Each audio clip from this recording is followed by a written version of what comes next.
Antisocial personality disorder, or ASPD, is diagnosed by the DSM-5 as a person with a pattern of disregard for others that starts in adolescence or before age 15.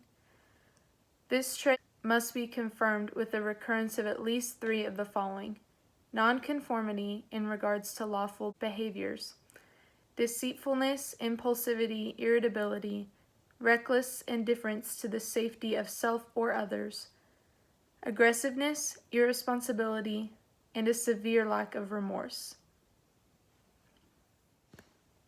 As a personality disorder, ASPD is considered a part of Cluster B, along with borderline personality disorder, histrionic personality disorder, and narcissistic personality disorder. People with all of these disorders have common traits that connect them, like being dramatic, emotional, and erratic. A general personality disorder diagnosis can be attributed to those with persistent experiences and actions that are distinct from normal behavior that can lead to impairment in important areas of functioning. For someone with ASPD, this mostly includes acting outside of the law and being especially aggressive towards others and not feeling remorse afterwards.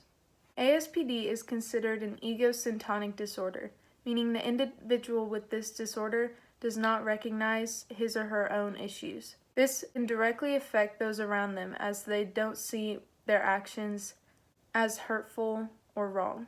Because it is egosyntonic, individuals with ASPD often do not seek help for themselves. Oftentimes, people with ASPD end up incarcerated, and sometimes their disorder can be discovered by people involved in their case, and they seek help that way. Because one of the diagnostic requirements of ASPD is that the traits were shown throughout adolescence, it is imperative that parents and teachers and people involved in children's lives are trained to recognize signs of the disorder so it can be treated in early development. There is no current cure to ASPD. However, there are treatments that can help someone to behave in normal everyday life. For example, someone with ASPD often doesn't feel remorse for other people.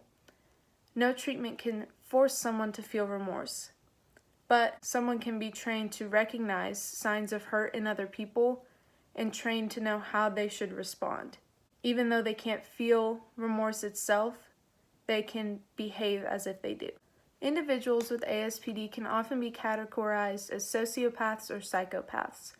Books like The Sociopath Next Door have been written to address the commonality of these traits in people that we see every day.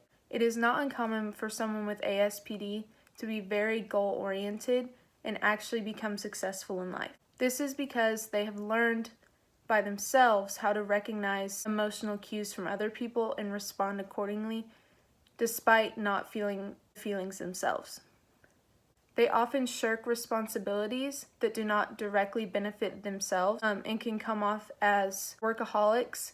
Most individuals with ASPD do not settle down and have children, and if they do decide to parent children, they often end up malnourished and provide sporadic parenting, like that which commonly leads to ASPD, thus furthering the cycle. Individuals with ASPD might also hold very menial jobs, unsuccessful due to their inability to submit to authority and tendency toward violence and disruptive behavior. A large percentage of people with ASPD go untreated and end up incarcerated. Because of the aggression and brutality often displayed by people with ASPD, they can even choose to go into law enforcement as an outlet for their aggression, which can lead to undue police brutality that's seen a lot in the media today. Overall, the characteristics of ASPD are not in and of themselves uncommon. We see selfishness, violence, and aggression all the time.